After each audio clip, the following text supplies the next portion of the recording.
Hello students. Mentor जी classes में आपका स्वागत है।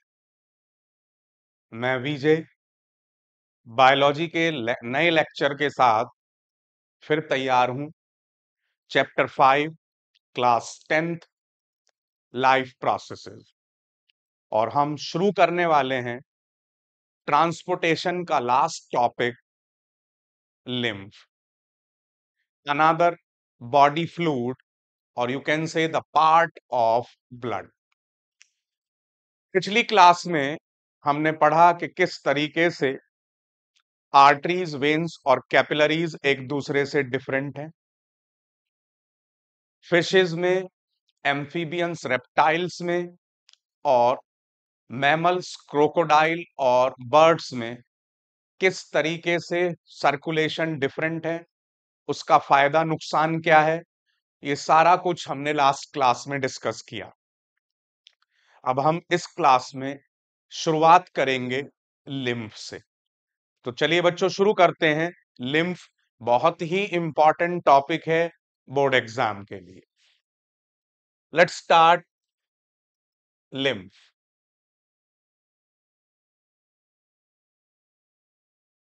चार तरीके के क्वेश्चंस का आंसर इस पूरे पैराग्राफ में आपके लिए हेल्पफुल होगा।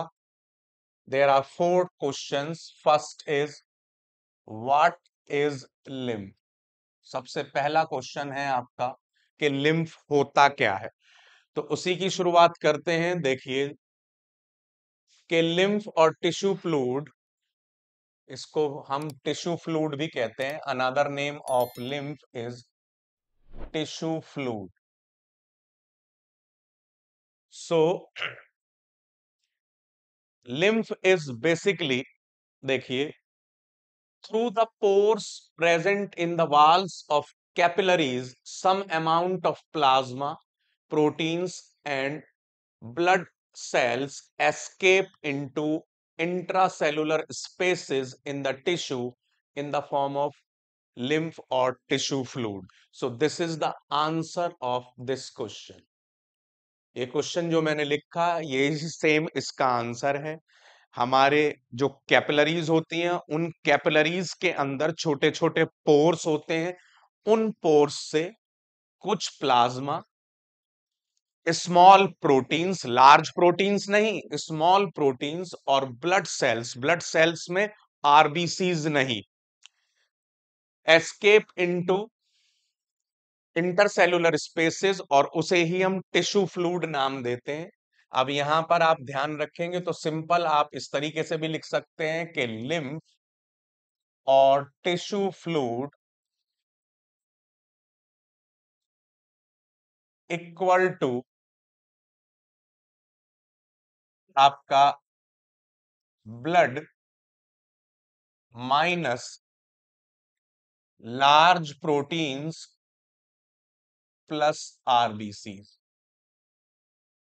अगर हम लार्ज प्रोटीन्स और आरबीसीज को माइनस कर दें तो जो बचेगा वो होगा आपका लिम्फ।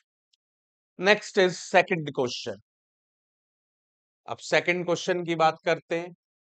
दूसरा क्वेश्चन इसके ऊपर क्या बन सकता है? This is question number 1। Question number 2, how is lymph form, कि लिम्फ बनता किस तरीके से। देखिए अब यहां पर बल्कि दूसरा पॉइंट आप देखेंगे तो it is similar to plasma of blood but colourless and contains less proteins. तो ये बेहतर ये है कि हम इस क्वेश्चन को चेंज कर लें। ये तो हो जाएगा आपका how is lymph formed, this one. और व्हाट इज लिम्फ में आप लिखें ये कि lymph is similar to plasma of blood but colorless and contains less protein, so it is better। तो ऐसा करिए, क्वेश्चन 1 का आंसर व्हाट इज लिम्फ में आप ये लिखें और हाउ इज लिम्फ फॉर्म्ड में आप ये लिखें जो अभी हमने मार्क किया है। तो it is better to have this. तो इसको लेट्स चेक वंस अगेन। इसको मैं दोबारा से आपको समझाता हूं, बेटर वो रहेगा। जो अब हमने डिस्कस किया, तो उसी बेसिस पर इसको समझते हैं। तो first question is what is lymph? What is lymph? So that or tissue fluid. So this the answer. तो यहां से आप ले, it is similar to plasma of blood but colourless and contains less protein. तो ये इसका answer हो गया। अब हम बात करते हैं दूसरी, question number 2, how is lymph formed? How is lymph formed? So start from here. Through the pores present in the walls of capillaries, some amount of plasma, proteins, and blood cells escape into intercellular spaces in the tissue, and that forms tissue fluid. And that is the answer of question number 2. ठीक है, that is quite clear. अब आपको ये ज्यादा बेहतर ढंग से समझ में आ रहा होगा। नेक्स्ट देखिए जी, अब इसको तीसरा question, how is lymph circulated? How is lymph circulated? That is the third question. तो थर्ड क्वेश्चन का हम आंसर यहां से लेंगे। lymph drains into lymphatic capillaries from intercellular spaces। तो देखिए जी, आपका lymph, इसको इस तरीके से फ्लो चार्ट में लिख लें हम, lymph from intercellular spaces। तो फिर किस में एंटर हो गया ये? लिम्फेटिक कैपिलरीज में। लिम्फेटिक कैपिलरीज, लिम्फेटिक कैपिलरीज से फिर ये एंटर हो जाएगा आपका with join to large lymph vessels. Large lymph vessels, तो ये लिम्फ वेसल्स में आ गया। लिम्फ वेसल से that finally enter into large veins. large veins, so that's how lymph is circulated। तो ये तीसरे क्वेश्चन का आपका आंसर हो गया, how is lymph circulated। Then question number 4, what is the function of lymph? What is the function of lymph? That is the fourth question. यही केवल exam में आपसे पूछे जाएंगे। बेस्ट 4 क्वेश्चन है, एक क्वेश्चन और एक्स्ट्रा आपको बताऊंगा जो वैल्यू बेस्ड क्वेश्चन बनेगा, जो कि बुक में नहीं है लेकिन उसकी वैल्यू बहुत है। देखिए जी, lymph carries digested and absorb fat from intestine and drains excess fluid from extra cellular space back into blood. तो ये 2 काम है, ये हमने पढ़ा भी था। जब डाइजेशन पढ़ा था तो मैंने आपको बताया था सारे वाटर इंसॉल्युबल प्रोडक्ट्स, यानी कि फैट सॉल्युबल प्रोडक्ट्स जितने भी हैं वो सब लैक्टियल्स, लिम्फ का ही पार्ट होता है, विलाई के अंदर उसमें खुलते हैं, उसमें एब्जॉर्ब होते हैं। तो ये आपका इस क्वेश्चन का आंसर हो गया कि what is the function of lymph. तो इस तरीके से ये 4 क्वेश्चन आपके बनते हैं, किसके बेसिस पर? लिम्फ के बेसिस पर। अब एक और बहुत इंपॉर्टेंट वैल्यू बेस्ड को आपका कॉम्पिटेंसी बेस्ड क्वेश्चन है। लिम्फ जो है उसको हम मिडिल मैन भी कहते हैं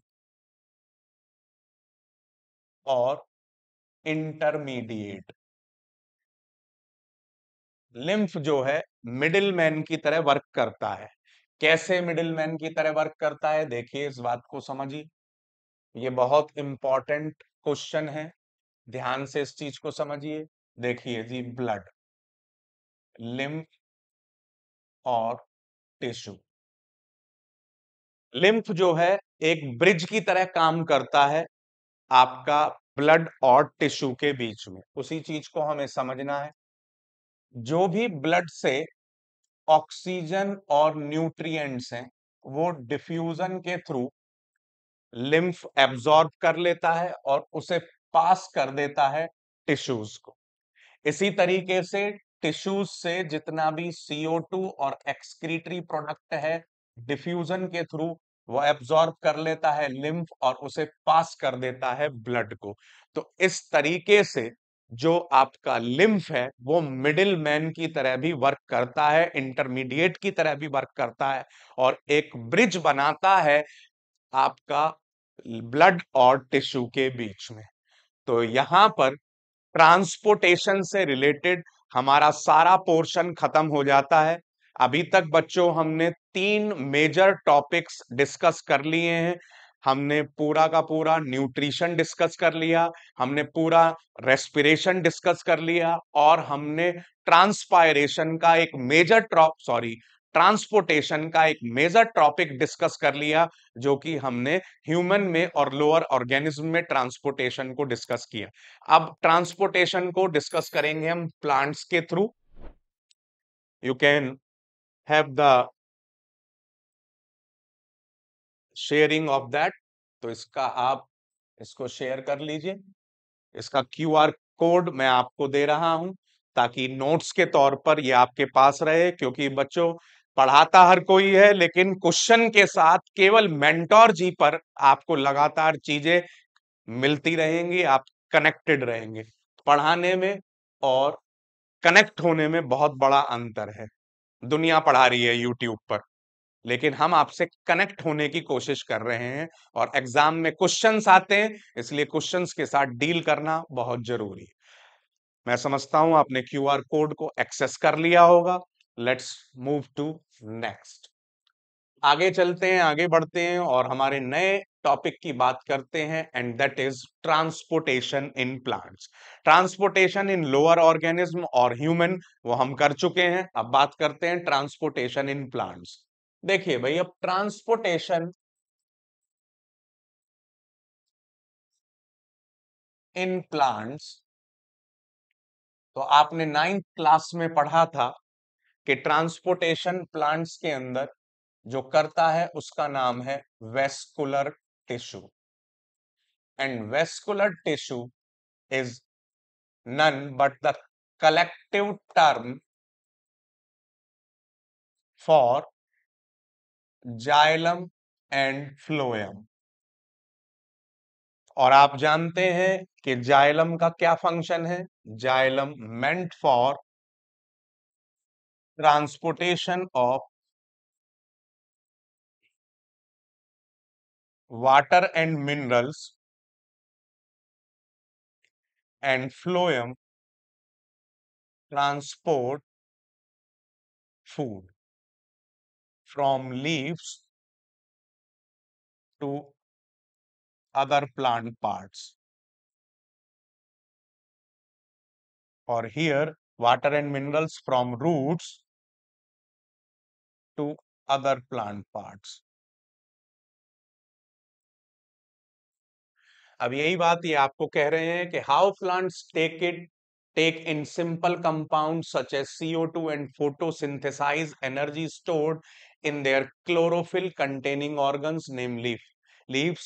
The other kind of raw material needed for building plant bodies also have to taken up separately. So for plants, the soil is the nearest and richest source of raw materials like nitrogen, phosphorus and other materials. ये सब कुछ आप पढ़ चुके हैं, पहले ही बता चुका हूं। The absorption of these substances therefore occurs through the part in contact with soils, and that is roots. अब ये सेम इस तरीके से है। देखिए, हमने खाना खाया, स्टमक में और इंटेस्टाइन में जाकर खाना पच गया।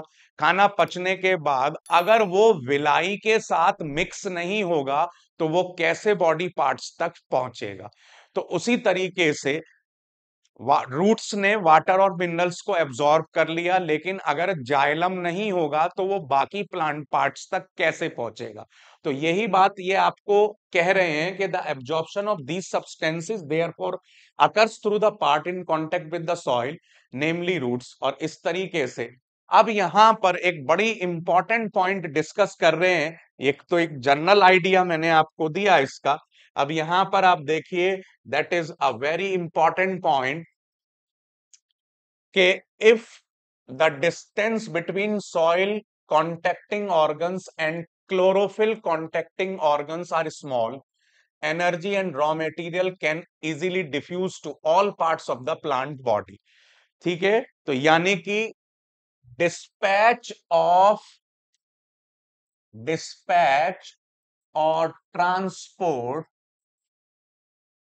of glucose, that means the food, as well as water and minerals, water and minerals depends on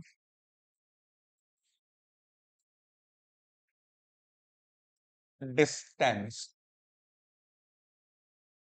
ये डिस्टेंस के ऊपर डिपेंड कर रहा है, और डिस्टेंस के बेसिस पर दो चीजें हैं, अगर डिस्टेंस स्मॉल है और डिस्टेंस लार्ज है। तो अगर डिस्टेंस स्मॉल है तो जाइलम और फ्लोएम की कोई जरूरत नहीं है, सिंपल डिफ्यूजन और रूट प्रेशर के साथ भी ये काम हो जाएगा। जितने भी जैसे ग्रासेस हैं या एल्गी हैं या ब्रायोफाइट्स हैं, उनमें इसीलिए जाइलम फ्लोएम होते ही नहीं है, बहुत प्रिमिटिव प्लांट्स होते हैं, और उनके अंदर ये काम केवल, तो यही लाइन ये कह रहे हैं, if the distances between soil contacting organs यानी कि roots and chlorophyll containing organs यानी कि leaves are small, then energy and raw materials can easily diffuse to all plant parts of the plant body। लेकिन अगर distance large है, देखिए, but if this distance is large because of changes in plant body design, diffusion process will not sufficient to provide raw materials in leaves and energy of the roots। So that's why for large distances plants need xylem and phloem। Here, the xylem and phloem is needed, and that's a very important potential question for your board exam। बहुत ही important point है कि what is the need of xylem and phloem. कहां जरूरत है xylem phloem की, किन plants में, क्योंकि सभी प्लांट्स के अंदर जाइलम फ्लोएम नहीं होते। जाइलम फ्लोएम होना शुरू होते हैं टेरिडोफाइट्स में, उसके बाद जिम्नोस्पर्म्स में, और फिर एंजियोस्पर्म्स में। तो इससे पहले जितने भी प्रिमिटिव हैं, एल्गी हैं आपके, या ब्रायोफाइट्स हैं, मॉस कहते हैं जिन्हें, वो जमीन से इसलिए ज्यादा ऊंचे नहीं होते, और उनमें आसानी से रूट प्रेशर के थ्रू, पानी जब लगातार रूट्स के थ्रू आता है तो भी उनके अंदर काम हो जाता है, क्योंकि उनके अंदर रूट जैसी स्ट्रक्चर होती है, रूट्स नहीं होते, और डिफ्यूजन भी उसके साथ काम करता है। तो proper system of transportation is there for essential, और प्रॉपर सिस्टम का मतलब है यहां पर जाइलम फ्लोएम। तो ये पहला आपको पॉइंट समझ में आया होगा, ये 1 या 2 नंबर में आपको एमसीक्यू बेस्ड क्वेश्चंस बनकर पूछे जा सकते हैं। So let's share this QR code, इसको आप समझें, अपने पास सेव रखें, क्योंकि ये बहुत इंपॉर्टेंट है। So I am sharing this QR code, so this will help you to access these notes or these underlying portion in the book। I think you have done। चलिए आगे चलते हैं। अब नेक्स्ट देखिए जी, अब इसी के बाद दूसरी चीज आती है जो बड़ी इंपॉर्टेंट है, energy needs differ between different body design. अब बॉडी डिजाइन का मतलब क्या है, देखो, सिंपल और प्रिमिटिव। प्लांट्स भी सिंपल भी हैं, जैसे अभी मैंने कहा एल्गी, ब्रायोफाइट्स, ये सभी सिंपल प्लांट्स हैं। लेकिन हम कॉम्प्लेक्स प्लांट्स की तरफ बढ़े तो टेरिडोफाइट्स, जिम्नोस्पर्म्स और एंजियोस्पर्म्स, जो फ्लावरिंग प्लांट्स है, जितने भी फूल वाले प्लांट आपको दिखाई देते हैं, सब कॉम्प्लेक्स प्लांट्स हैं। तो बॉडी डिजाइन के बेसिस पर एनर्जी नीड्स भी अलग अलग होती हैं। Plant do not move and plant bodies have a large proportion. अब यहां पर ये कंपैरिजन कर रहे हैं, इस पूरे के पूरे पैराग्राफ में है comparison, there is comparison in this paragraph, we have comparison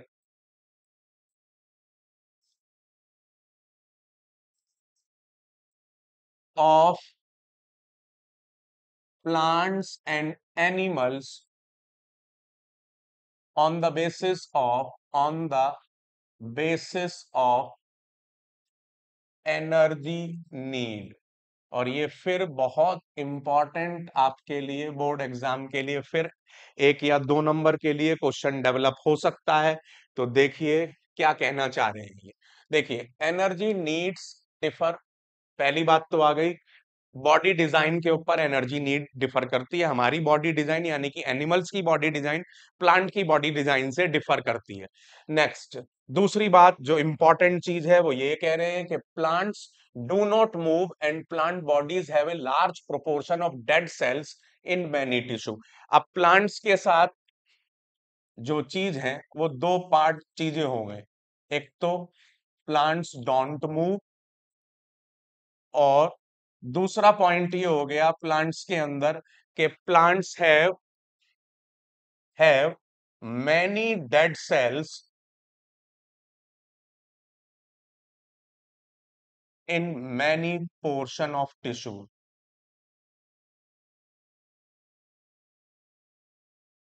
जैसे कॉर्क हो गया आपका, स्क्लेरन काइमा हो गया आपका, तो इस तरीके से बहुत सारे टिश्यू हमारे प्लांट्स के अंदर ऐसे होते हैं जिनमें डेड सेल्स होती हैं। तो दूसरा पॉइंट हो गया जी। तीसरे पॉइंट की बात करें हम, as a result plant have low energy needs and can use relatively slow transport system. अब इन दो वजहों से, due to these two factors जो अभी हमने डिस्कस करे, तो प्लांट्स, पहली पॉइंट तो ये हो गया have low energy needs, have low energy needs, और दूसरा use relatively slow transport, use relatively slow transport. तो आपसे दो ये अलग अलग वैल्यू पॉइंट्स बन गए। ये फिर बड़ा इंपॉर्टेंट क्वेश्चन आपके लिए बन सकता है कि भाई आपसे पूछ लिया कि भाई प्लांट्स की लो एनर्जी नीड या रिलेटिवली स्लो ट्रांसपोर्ट का क्या रीजन है। तो आप लिखेंगे कि एक तो प्लांट मूव नहीं करते, और दूसरा प्लांट के टिश्यूज में बहुत सारा पोर्शन डेड सेल्स का बना हुआ होता है। या आपसे ये पूछ लिया, ये दे दिया, ये पूछ लिया, तो वाइस वर्सा दोनों में से कोई सी भी चीज आपसे पूछी जा सकती है। तो अब यहां पर नेक्स्ट क्या कह रहे हैं, नेक्स्ट कह रहे हैं the distances over which transport system have to operate however can be very large in plant such as tall trees. तो मैं आपको बता चुका हूं टॉल ट्रीज का मतलब यहां पर हो गया जैसे यूकेलिप्टिस। यूकेलिप्टिस जो है ये लगभग आपका 100 मीटर तक ऊंचाई तक हो सकता है। ये एक एंजियोस्पर्म है, और इस तरीके के प्लांट्स के अंदर सबसे ज्यादा नीड है जाइलम फ्लोएम की। हालांकि कमर की हाइट तक जितने भी प्लांट्स होते हैं, उनसे ऊपर जितने भी हैं, सभी के अंदर हमें जाइलम फ्लोएम की बेहतर नीड है। अदरवाइज वाटर और मिनरल और फूड पहुंच नहीं पाएंगे। तो अभी तक हमने दो अलग अलग वैल्यू पॉइंट्स को डिस्कस किया। मैं फिर इसके क्यूआर कोड को आपके लिए शेयर कर रहा हूं, बड़े ध्यान से इसको